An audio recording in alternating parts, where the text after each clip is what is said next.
ख्याल है कि एक बार हार्दिक भाई को प्रधानमंत्री जी का प्रधानमंत्री रहते हुए शंघाई में, कैलिफोर्निया में, अमेरिका में, दोहा में तमाम उनके पुराने भाषण सुनने चाहिए, जिसमें वो कह रहे हैं कि भारत सपेरों का देश है, हिंदुस्तान में पैदा होना पाप है।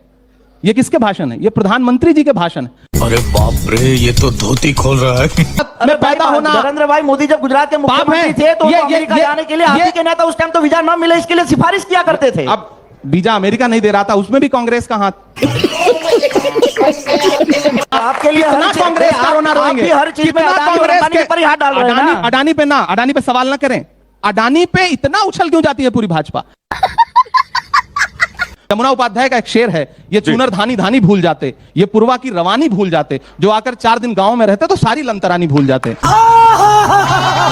दोस्तों, आज की इस वीडियो में भारतीय जनता पार्टी के नेता हार्दिक पटेल, जो कि पहले कांग्रेस पार्टी के नेताओं के पीछे पीछे घूमते थे और कांग्रेस पार्टी के ऑफिस में झाड़ू पोछा लगाया करते थे, लेकिन अचानक उसके दिमाग में कुछ ऐसा आता है और बीजेपी की तरफ से उसको लोभ दिया जाता है। उसके बाद वो कांग्रेस पार्टी को छोड़ करके बीजेपी में शामिल हो जाते हैं। और आज की इस वीडियो में इन्हीं सब चीजों को लेकर के कांग्रेस के नेता इमरान प्रतापगढ़ी और पटेल साहब के बीच जबरदस्त तरीके से इंटरव्यू हुआ है। और इस इंटरव्यू में इमरान प्रतापगढ़ी ने पूरे बीजेपी के साथ साथ हार्दिक पटेल को पुराने दिन याद दिलाते हुए शायरी पढ़ करके आज की इस वीडियो में गजब तरीके से रिलाई किया है। तो दोस्तों, आज का यह वीडियो काफी ज्यादा इंटरेस्टिंग है और यदि आप लोग इस वीडियो को देखेंगे तो आप लोगों को मजा ही आ जाएगा। और सच में यदि आप लोगों को यह वीडियो देखकर मजा आएगा तो प्लीज आप लोग इस वीडियो को एक लाइक जरूर कीजिएगा। तो चलिए आज के शानदार और मजेदार डिबेट वीडियो को शुरू करते हैं। पिक्चर चालू करो बे। बहुत महत्वपूर्ण बात इन्होंने कही कि देश के बाहर जा करके देश के बारे में कुछ बुरा नहीं कहना चाहिए। बहुत अच्छी बात है। मेरा ख्याल है कि एक बार हार्दिक भाई को प्रधानमंत्री जी का प्रधानमंत्री रहते हुए शंघाई में, कैलिफोर्निया में, अमेरिका में, दोहा में तमाम उनके पुराने भाषण सुनने चाहिए, जिसमें वो कह रहे हैं कि भारत सपेरों का देश है, हिंदुस्तान में पैदा होना पाप है। ये किसके भाषण है? ये प्रधानमंत्री जी के भाषण है। अरे बाप रे, ये तो धोती खोल रहा है। राहुल गांधी जी ने क्या कहा? नहीं, आपके पास अगर ऐसा कोई भाषण है तो उनको सुनाना चाहिए। बिल्कुल, अभी आपको YouTube पूरा भरा पड़ा है, मैं आपको सुना दूंगा। भरा पड़ा नहीं, आपका तो दिखाई देता है ना। अगर देश के प्रधानमंत्री नरेंद्र भाई मोदी, इमरान भाई, आप हमारे दोस्त हैं, आपको सुनाना चाहिए। लगता है तुम गू खा के ही मानोगे। चलो भाई, देखो अब मैं क्या करता हूँ।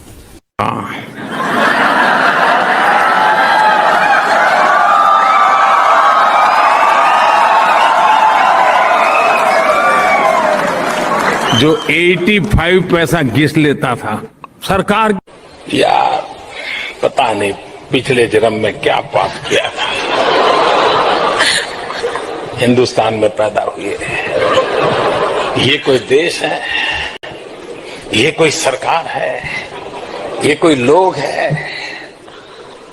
चलो छोड़ो, चले जाए कहीं और। छोड़ो यार, डूब गए, कुछ होगा नहीं। अरे भगवान बचाए भाई, पता नहीं पिछले जन्म में क्या पाप किएगा, हम हिंदुस्तान में पैदा हुए हैं। हमारे यहाँ पहले जो सरकारें थी वो इस बात का गर्व करती थी कि हमने ये कानून बनाया, हमने वो कानून बनाया, हमने ठीकना कानून बनाया, हमने फलाना कानून बनाया। सुना दो? नहीं, सुना दो ना करवाली बेइज्जती। वो प्रधानमंत्री जी, आपका एतबार करता हूं। अब मैं एक बात कह रहा हूं कि हार्दिक भाई ने कहा कि राहुल गांधी जी को बाहर जाकर के ये सब बातें नहीं बोलनी चाहिए। हार्दिक भाई, आपने राहुल जी का वो कैम्ब्रिज का भाषण पूरा सुना है? आज तक मैं ये नहीं समझ पाया कि पूरी भाजपा ने जो व्हाट्सएप यूनिवर्सिटी के जरिए ज्ञान उड़ेला, जिसमें कई कई मंत्री लगाए गए, अनुराग ठाकुर जी लगाए गए, स्मृति ईरानी जी लगाई गई, जगत प्रकाश नड्डा जी स्वयं कूद पड़े, आज तो हरदीप पुरी जी भी कल से कूदे हुए हैं। क्या भारतीय जनता पार्टी के तमाम नेताओं ने वो भाषण सुना जिसमें राहुल जी कह क्या रहे हैं? बस राहुल जी ने तो देश के विरोध में बात कर दी। किसी भी मंच पर कोई बात ना करे। वो किसी का एक शेर है कि कहा गया है सुना गया है कोई न बोले, ज़बां दराजों को मशवरा है कोई न बोले, अजीब लुकनत पसंद हाकिम से वास्ता है, जो चाहता है जो सोचता है कोई न बोले। अगर कोई बोलेगा तो साहब नाराज हो जाएंगे। क्यों? क्योंकि बोलेगा तो अडानी पर बोलेगा तो सवाल पूछेगा कि LIC का पैसा अडानी को क्यों दिया गया, SBI का पैसा जिसमें देश के गरीबों का पैसा लगा है वो अडानी को क्यों दिया गया। तो साहब चाहते हैं कि कोई बोले ना, बाहर जाकर के कोई ना बोले, सदन भी ना चले, सदन में भी ना बोले। संसद का पूरा सत्र एक अडानी को बचाने के लिए कुर्बान किया जा रहा है। प्रतीक भाई, आप मुझसे सवाल पूछ रहे हैं, इसी तरह से आप भाजपा के नेता से भी पूछिए कि कैम्ब्रिज यूनिवर्सिटी का पूरा भाषण सुना? सुना आपने पूछा? बिल्कुल मैंने सुना। तो क्या कहा है उन्होंने, जरा वो बताइए क्या कहा है राहुल गांधी जी ने? उन्होंने कहा कि मेरा फोन भी टैप कर दिया गया। उन्होंने क्या कहा? क्या? इसमें कौन सा लोकतंत्र का हनन हो गया? अरे भाई भारत के इसमें कौन सा अपमान? अरे इमरान भाई अगर आपको भारत में भारतीय जनता पार्टी के किसी भी नेता से नाराजगी है तो आप उनको टारगेट कीजिए, हमें कोई दिक्कत नहीं है। लेकिन बाहर जाकर अगर आप ये कहेंगे कि भारत में ये चल रहा है तो 4-5 नेता नहीं पूरा भारत बोलेगा आपके खिलाफ। अभी बदत है भाई, अभी बदत है। अभी तूने उंगली किया ना, अभी बदत है। अगर प्रधानमंत्री जी को अपनी पूर्ववर्ती सरकारों से नाराजगी थी तो विदेश में जाकर के यह कहने की क्या जरूरत है? क्या इससे देश का अपमान नहीं होता कि भारत सपेरों का देश है? मुझे कैसे भी करके निकाल मेरे भाई, मैं फंस गया हूँ यहाँ। भारत में पैदा होना। नरेंद्र भाई मोदी जब गुजरात के मुख्यमंत्री थे तो अमेरिका जाने के लिए आप ही के नेता उस टाइम तो वीजा न मिले इसके लिए सिफारिश किया करते थे। अब वीजा अमेरिका नहीं दे रहा था, उसमें भी कांग्रेस का हाथ। हर चीज में नेहरू जी का हाथ, हर चीज में कांग्रेस का हाथ। आपके लिए कांग्रेस का रोना रोएंगे, हर चीज में अडानी पर ही हाथ डाल रहे हैं। अडानी पे सवाल ना करें। अडानी पे इतना उछल क्यों जाती है पूरी भाजपा? मैं आपको बताऊं प्रतीक जी, जिस दिन से सत्र शुरू हुआ, आप अडानी पर भी, और दूसरी बात ये भी जिस दिन से सत्र शुरू हुआ है, सुनिए, आप भी अडानी और अंबानी पर सबसे ज्यादा जोर डालते हैं ना। जिस दिन से सत्र शुरू हुआ है, राहुल गांधी जी के भाषण के बाद जिस दिन से सत्र शुरू हुआ, 1 मिनट भी सदन नहीं चला। क्यों? क्योंकि पूरी भाजपा खड़ी हो जाती है और सदन को स्थगित करा देती है। संसदीय इतिहास में पहली बार ऐसा हो रहा है कि सत्ता पक्ष सदन को स्थगित करवा रहा है, हमें सदन में बोलने नहीं दिया जा रहा। जिस दिन राहुल जी लौट के आए, अगले दिन पूरी कांग्रेस खड़े होकर कह रही थी भाई आप राहुल गांधी जी से कह रहे हो कि माफी मांगो, तो राहुल गांधी जी आ गए। राहुल गांधी जी ने कहा हमें बोलने का मौका दीजिए।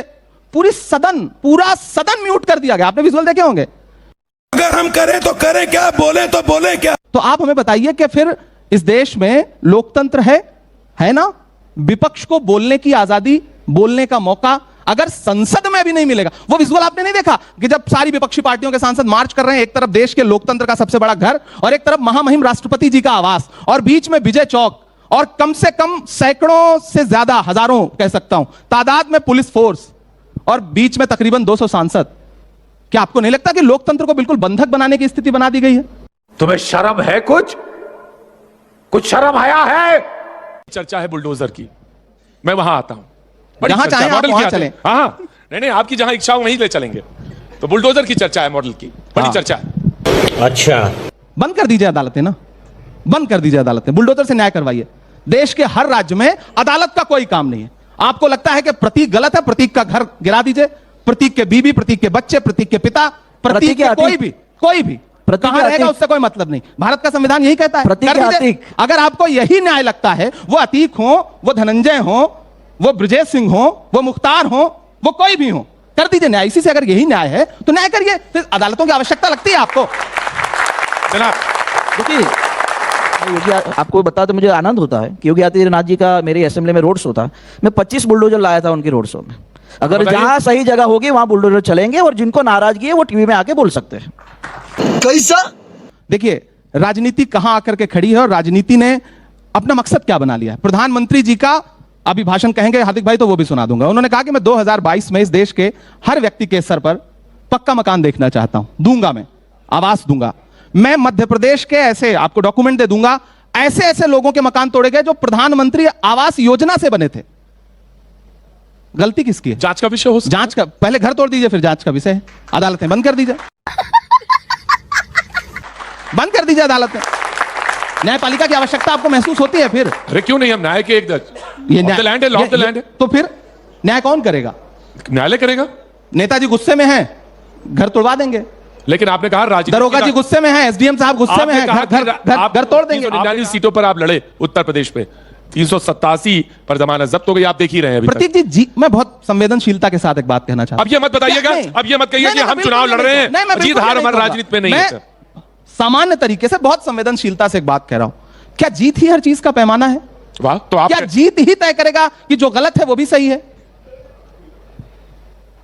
बिल्कुल, अगर राजनीति में है तो राजनीति में है तो जीत ही तय करेगा ना। उस दिन, जिस दिन सारे आपके भी कुछ पत्रकार साथी यहां बैठे होंगे, कुछ पत्रकार साथी भी वहां थे, जिस दिन सांसदों ने मार्च निकाला, पार्लियामेंट से बाहर निकले और बैरिकेड कर दिया गया। सिर्फ सांसद बैरिकेड नहीं किए गए थे, सारे पत्रकार, लोकतंत्र का चौथा खंबा 200 मीटर दूर बैरिकेड किया गया था। एक बाइट लेने को तरस रहे थे, क्योंकि जीत है उनके पास। तो अगर जीत ही सब कुछ पैमाना है तो जितने संस्थान है सब ढहा दीजिए, मीडिया को बैरिकेड कर दीजिए। संभल याद है? संजय राणा नाम का छोटा सा पत्रकार मंत्री गुलाबो देवी से उसने सवाल कर लिया, अगले दिन जेल में था। जीत पैमाना है तो यह भी बर्दाश्त करिए, जितने संस्थान है सबको कुचल दीजिए। ये यहां बातें बैठ के कहना बहुत आसान है। जमुना उपाध्याय का एक शेर है, ये चूनर धानी धानी भूल जाते, ये पूर्वा की रवानी भूल जाते, जो आकर 4 दिन गांव में रहते तो सारी लंतरानी भूल जाते। क्या बात है। हार्दिक अच्छे व्यक्ति हैं, हमारे पुराने सहयोगी हैं, हमने बहुत सारी जगहों पे साथ चुनाव प्रचार किया है, हमारे साथ ही थे, फिर इनका हृदय परिवर्तन हुआ और ये उधर चले गए।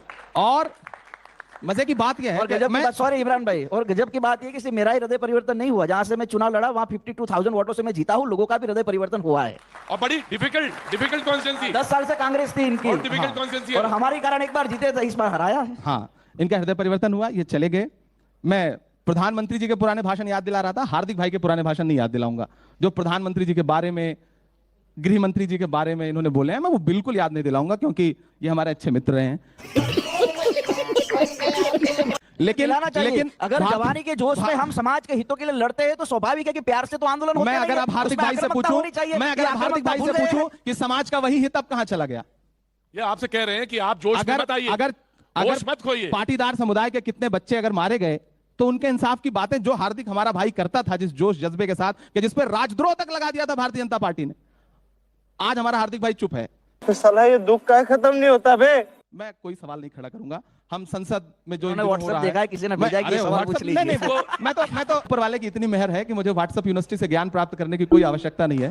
तो दोस्तों, आप लोगों ने पूरे वीडियो को देखा, किस तरह से इमरान प्रतापगढ़ी ने पटेल साहब को पुराने दिन याद दिलाते हुए और शायरी पढ़ते हुए गजब तरीके से रिलाई किया है। और इस तरह की घटिया इंसान मैं आज तक पहली बार देखा कि जो बीजेपी के नेता उस इंसान को राजद्रोही का आरोप लगाते हैं, और किसी भी नेता के लिए राजद्रोही का आरोप सबसे बड़ा आरोप होता है, और वो नेता फिर बीजेपी पार्टी में शामिल हो जाते हैं, तो इससे घटिया इंसान और नहीं हो सकता। लेकिन आज की इस वीडियो में इमरान प्रतापगढ़ी ने जो एक बात कहा, जब मैं उस बात को पहली बार सुना तो हमें भी विश्वास नहीं हो रहा था, लेकिन मैं जब सोशल मीडिया पर उस चीज को खोजना चालू किया तो और वो चीज जब हमें मिला, जो कि आप लोगों को हमने दिखाया भी है, और वो चीज है हमारे देश के प्रधानमंत्री जी विदेशों में जाकर के कहते हैं कि हम पिछले जन्म में कुछ गलत काम किए हैं, हम बदनसीब इंसान है, जो कि हमारा जन्म हिंदुस्तान में हो गया है। और बताइए, यदि किसी देश के प्रधानमंत्री विदेशों में जाकर के इस तरह का भाषा का प्रयोग करते हैं तो हमारा देश का क्या ही इज्जत रह जाएगा। और अक्सर हम देखते थे कि इस तरह का आरोप राहुल गांधी पर लगाया जाता था, लेकिन असली जो हमारे देश का अपमान करते हैं वो हमारे चौकीदार साहब जी हैं। बाकी आज की इस वीडियो में इमरान प्रतापगढ़ी ने पटेल साहब से लेकर के पूरे बीजेपी का गजब तरीके से रिलाया है। और सच में दोस्तों, आप लोगों को यदि ये वीडियो देखने में अच्छा लगा है तो प्लीज आप लोग इस वीडियो को लाइक कीजिए, और ऐसे ही इंटरेस्टिंग वीडियो देखने के लिए आप लोग हमारे चैनल को सब्सक्राइब कीजिए। मिलते हैं अगली वीडियो में, तब तक के लिए जय हिंद, वंदे मातरम।